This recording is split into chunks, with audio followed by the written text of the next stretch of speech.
Една македонска општина го скрши мразот и сериозно се квалификува за влез во агендата на Доналд Трамп за преименување географски поими. Иако не е заверување дека не чул, но во секој случај треба да му се шепне дека поради водечката улога во спречувањето на трансродовото лудило, некој пограничен град во Америка, например Ел Пасо, заслужува да се нарече по наше ново село.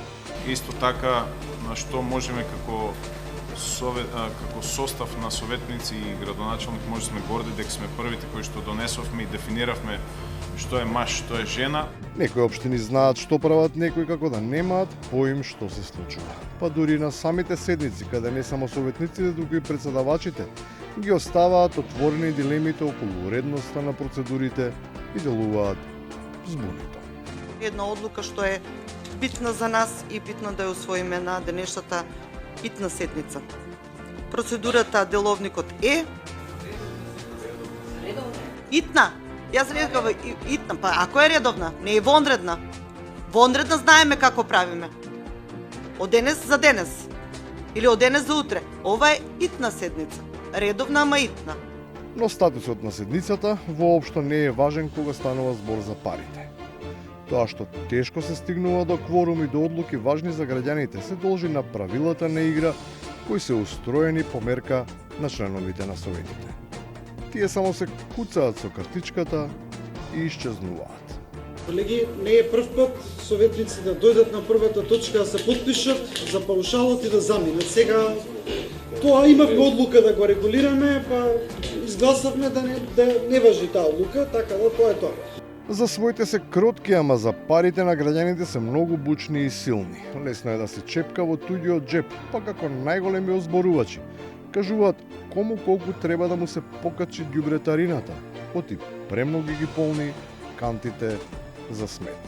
И сметам дека 2000 денари за угостителски обекти, колонијали, аптеки не би било превисока цена, како што кажа колегата, ќе се затворат. Ако треба да се затворат за 2000 динара, нема зашо ни да се отварат по моje. Чешиново, маркето што е, полне 2-3 континјара. Требало би да улезе и со тие со 8.000.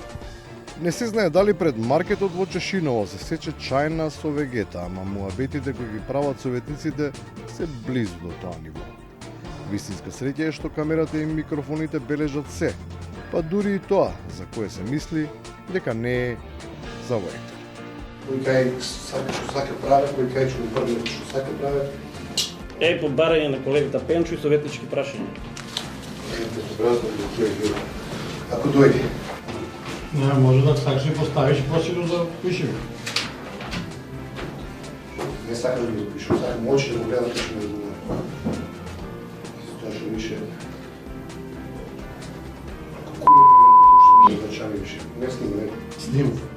И на крајот, до Росома нека вадраци, ама Прилеп по божикните снегови му стана сериозна конкуренција.